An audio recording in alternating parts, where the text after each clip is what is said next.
oui, Habib Marouane. Hier, on commentait l'angle lié à la HAC, à l'attitude des commissaires de la HAC et de son président. Aujourd'hui, c'est une autre décision qui tombe. Qui sait, demain, c'est une autre décision qui tombera qui, à ma foi, ne peut plus surprendre. Qu'on ne sorte de ce plateau. En tout cas, je ne pense plus qu'une autre décision soit prise qui peut surprendre à ce stade. Oui, le pouvoir est désormais sans limite. Il n'y a plus de règles, il n'y a plus de méthode.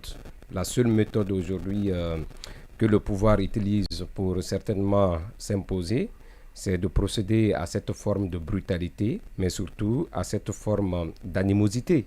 Parce que la méthode qui est utilisée, c'est une méthode animale, elle est sauvage et puis elle est barbare. Ouais. Donc il faut s'appuyer sur ces deux expressions, sauvage et barbare, pour un peu expliquer la situation que nous traversions.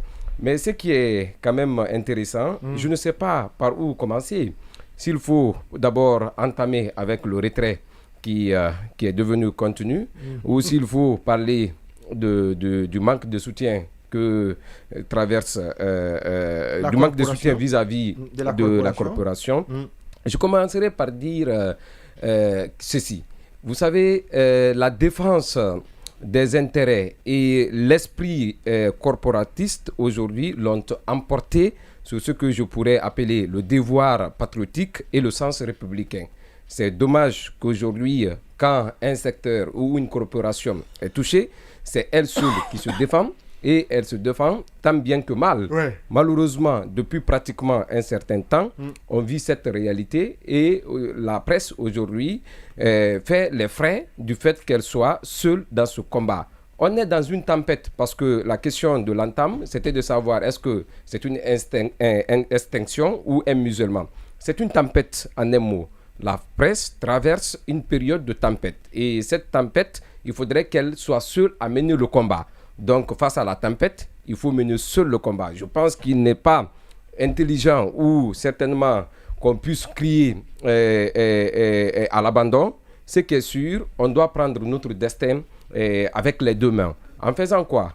En se serrant les coudes, en renforçant l'unité. Voilà. Parce que ce que je regrette aujourd'hui, c'est ce manque de langage commun entre nous-mêmes. Vous avez vu ce qui s'est passé par rapport à la journée sans presse. On pensait que c'était la méthode la plus appropriée pour pouvoir contraindre les autorités et une façon pour nous faire entendre de façon la manière la plus élevée. Mais malheureusement, il y a eu divorce dans la méthode, même si l'objectif recherché reste toujours le même, c'est de sortir la presse dans cette difficulté et dans cette précarité. Mais il faut voir loin. Vous savez, moi, je ne porterai jamais la responsabilité à une autre corporation.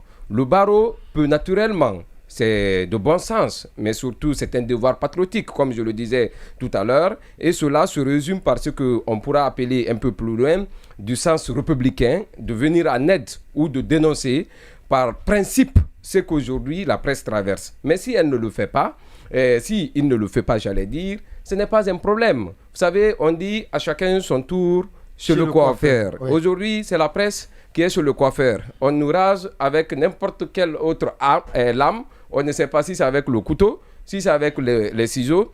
Mais avant d'occuper cette place, il y a eu d'autres personnes, c'était les politiques qui étaient chez le coiffeur. Avant on a observé... C'était le FNDC d'abord. Oui, la structure a été dissoute. La structure, on a dit non. Ses membres ont été jetés en prison. Oui, on a trouvé l'excuse pour dire que non, ils en faisaient de trop. Malheureusement, aujourd'hui, la presse qui est le seul bouclier... Et c'est la même aussi que la presse en fait de trop. Voilà, justement, le seul bouclier qui nous reste aujourd'hui, ce bouclier est atteint. Il faut avoir le courage de le dire parce qu'il suffit juste de lire sur les différents visages. Vous allez voir aujourd'hui ce désintérêt, vous allez voir ce découragement.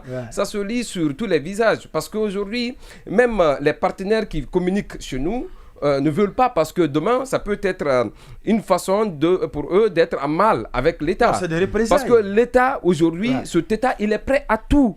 Moi, je me dis que je ne sais pas qu'est-ce qu'il décide enfin. Est-ce que c'est parce qu'ils veulent se maintenir au pouvoir, qu'ils veulent nous chasser de ce pays. Mais c'est une façon d'oublier, parce que je me dis que franchement, c'est décourageant. Parler de ce pays tous les jours, ça te rend triste, ça te rend malade, triste, parce que ça ne peut pas continuer comme ça. Ouais. Je vous assure que ça ne doit pas continuer comme ça.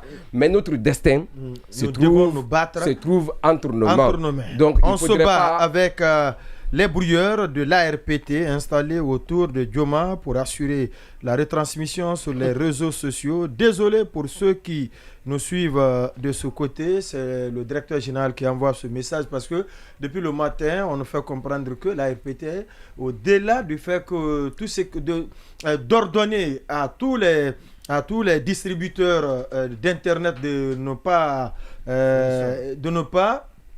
donner l'internet à Dioma, puisqu'on se bat autant que faire se peut pour fonctionner. Maintenant, c'est un brouilleur qu'on a installé dans les environs de Dioma. Conséquence, quand vous êtes ici, la connexion est totalement inexistante. C'est une cruauté qui est vraiment indescriptible, Boubacar Sansoubaré. Et c'est ce que Monyuma disait tout à l'heure, c'est le fait qu'au lieu de regretter, les gens se disent que ce n'est pas suffisant. Ouais. Ils ont envie encore d'en faire davantage. Ouais, c'est ce qui se démontre. Mais c'est cruel. Et maintenant, je voulais... On interdit aux fournisseurs de vous donner l'Internet, et puis les arguments vont dans tous les sens.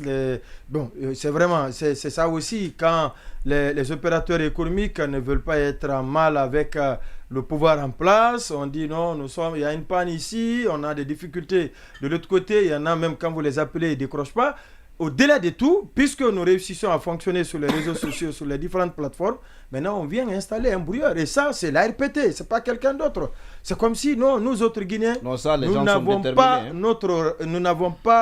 nous avons eu tort de naître Guinéens. Tout le tort commis, certainement, c'est de naître Guinéen, d'étudier dans ce pays et de décider de servir ce même pays. D'autres pensent et d'avoir notre opinion à nous. Ouais. Et d'avoir notre opinion à nous. Ouais.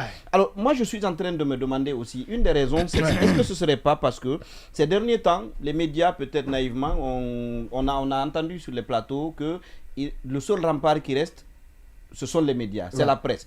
Est-ce que finalement, ce n'est pas ça qui a titillé les gens en se disant « Ah, donc il ne reste que ces gens-là, il faut qu'on s'en occupe. Ouais. » Et maintenant, je disais tout à l'heure par rapport à ce que Monyuma disait, j'ai deux choses à dire par rapport à ça. La première chose, c'est la cohérence dans les prises de décision des autorités, notamment pour ce qui est du retrait des différentes chaînes, des différents distributeurs.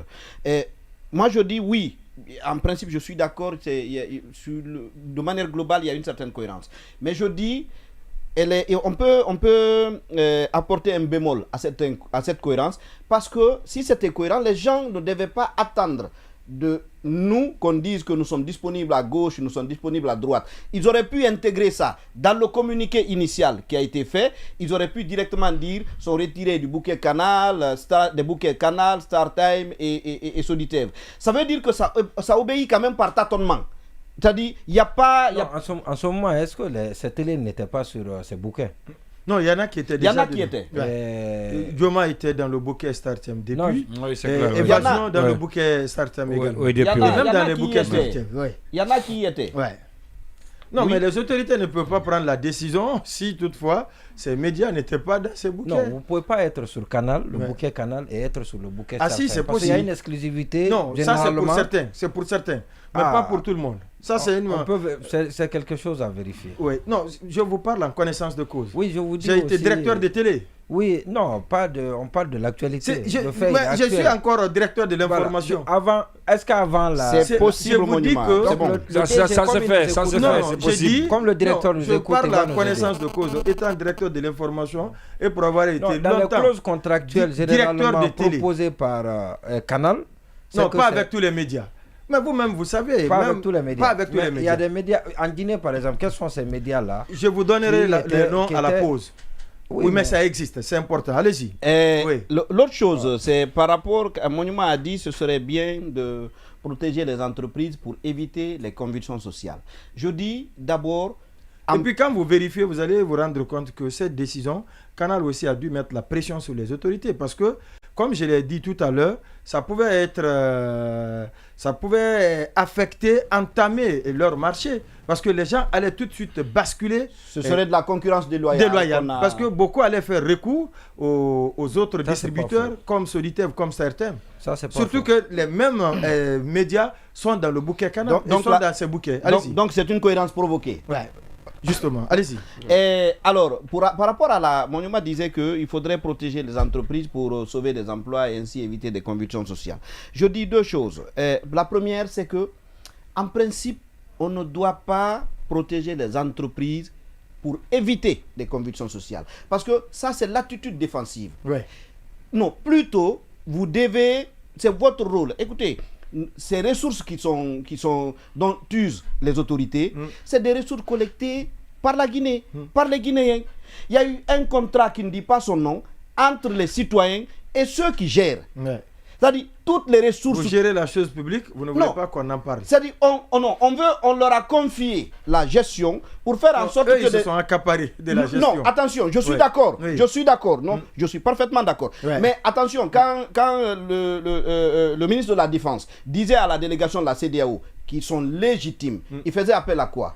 Il parlait des manifestants, de ceux qui ont envahi la rue pour les acclamer. Oui. Donc, si on parle de ça, ils avaient reçu par l'onction populaire et c'était une façon de leur confier la responsabilité d'utiliser les ressources collectées par tout le monde pour... Convenablement. Exactement, pour faire en sorte que un certain nombre de Guinéens, notamment ceux qui sont employés là, que les gens continuent à être employés, continuent à être payés. Ce n'est pas un cadeau,